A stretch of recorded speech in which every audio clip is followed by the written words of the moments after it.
ಶ್ರೀ ಗಣಪತಿ ಶಾರದಾ ಗುರುಭ್ಯೋ ನಮಃ. ಯತ್ರ ಯೋಗೇಶ್ವರ ಕೃಷ್ಣೋ ಯತ್ರ ಪಾರ್ಥೋ ಧನುರ್ಧರಃ ತತ್ರ ಶ್ರೀ ವಿಜಯ ಭೂತಿರ್ಧ್ರುವ ನೀತಿರ್ಮತಿರ್ಮಮ. ಶ್ರೋತೃಗಳಿಗೆ ಶ್ರೀ ಅಳಸಿಂಗರಾಚಾರ್ಯ ವಿರಚಿತ ಶ್ರೀ ವ್ಯಾಸ ಮಹರ್ಷಿ ಪ್ರಣೀತ ಶ್ರೀಮನ್ ಮಹಾಭಾರತದ ದ್ರೋಣ ಪರ್ವದಲ್ಲಿ ಭೀಷ್ಮನ ಅನುಮತಿಯನ್ನು ಪಡೆದು ಕರ್ಣನು ಯುದ್ಧಕ್ಕೆ ಹೊರಟುದು ಎಂಬ 4ನೆಯ ಅಧ್ಯಾಯಕ್ಕೆ ಸ್ವಾಗತ. ಓ ಧೃತರಾಷ್ಟ್ರ ಮಹಾರಾಜ, ಹೀಗೆ ಹೇಳುತ್ತಿರುವ ಕರ್ಣನನ್ನು ನೋಡಿ ಕುರು ಪಿತಾಮಹನಾದ ಭೀಷ್ಮನು ಸಂತೋಷದಿಂದ ದೇಶಕಾಲೋಚಿತವಾದ ಈ ಮಾತನ್ನಾಡಿದನು. ಕರ್ಣ, ನದಿಗಳಿಗೆ ಸಮುದ್ರದಂತೆಯೂ ಗ್ರಹ ನಕ್ಷತ್ರಗಳಿಗೆಲ್ಲ ಸೂರ್ಯನಂತೆಯೂ ಸತ್ಯಕ್ಕೆ ಸತ್ಪುರುಷರಂತೆಯೂ ಬೀಜಗಳಿಗೆ ಫಲವತ್ತಾದ ಭೂಮಿಯಂತೆಯೂ ಪ್ರಾಣಿಗಳಿಗೆ ಪರ್ಜನ್ಯನಂತೆಯೂ ಈಗ ನಿನ್ನ ಸಹೃದಯರಾದ ಕೌರವರಿಗೆಲ್ಲ ನೀನೇ ಮುಖ್ಯಾಶ್ರಯವೆನಿಸಿರುವೆ. ರುಚಿಯಾದ ಫಲಗಳಿಂದ ಪಕ್ಷಿಗಳು ಹೇಗೋ ಹಾಗೆ ಬಾಂಧವರೆಲ್ಲರೂ ನಿನ್ನಿಂದ ಬದುಕಲಿ. ನೀನು ಶತ್ರುಗಳ ಗರ್ವವನ್ನು ಮುರಿದು ಮಿತ್ರರಿಗೆ ಆನಂದವನ್ನು ಉಂಟುಮಾಡು.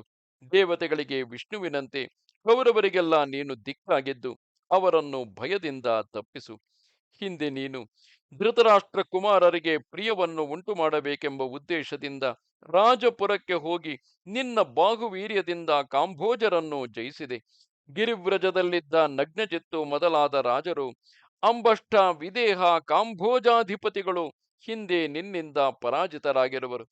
ಹಿಮಗಿರಿ ದುರ್ಗದಲ್ಲಿ ವಾಸ ಮಾಡಿಕೊಂಡಿದ್ದ ಕ್ರೂರ ಯೋಧರುಗಳಾದ ಕಿರಾತರನ್ನು ನೀನು ದುರ್ಯೋಧನನಿಗೆ ಅಧೀನರನ್ನಾಗಿ ಮಾಡಿದೆ.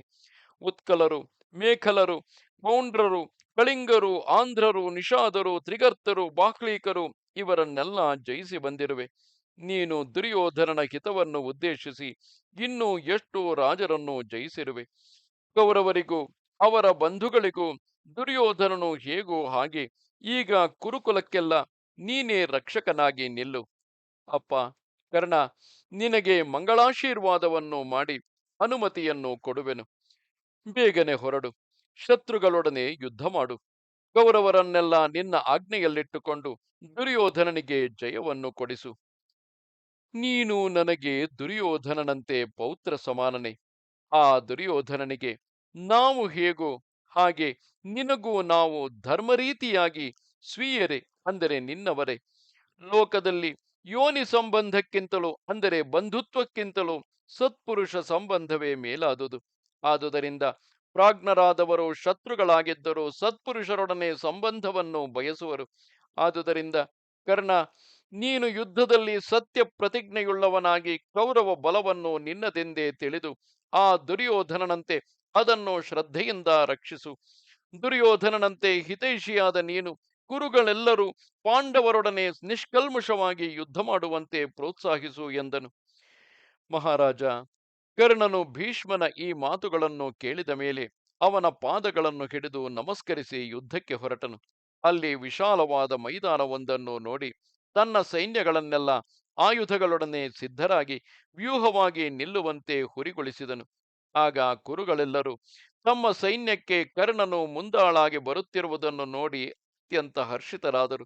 ಅವರೆಲ್ಲರೂ ಸಿಂಹನಾದದಿಂದಲೂ ಕೈತಟ್ಟುವ ಧ್ವನಿಗಳಿಂದಲೂ ಸಂತೋಷ ಗರ್ಜನೆಗಳಿಂದಲೂ ವಿಚಿತ್ರ ಧನುಷ್ ಶಬ್ದಗಳಿಂದಲೂ ಅವನ ಆಗಮನವನ್ನು ಅಭಿನಂದಿಸಿದರು. ಇದು 4ನೆಯ ಅಧ್ಯಾಯವು.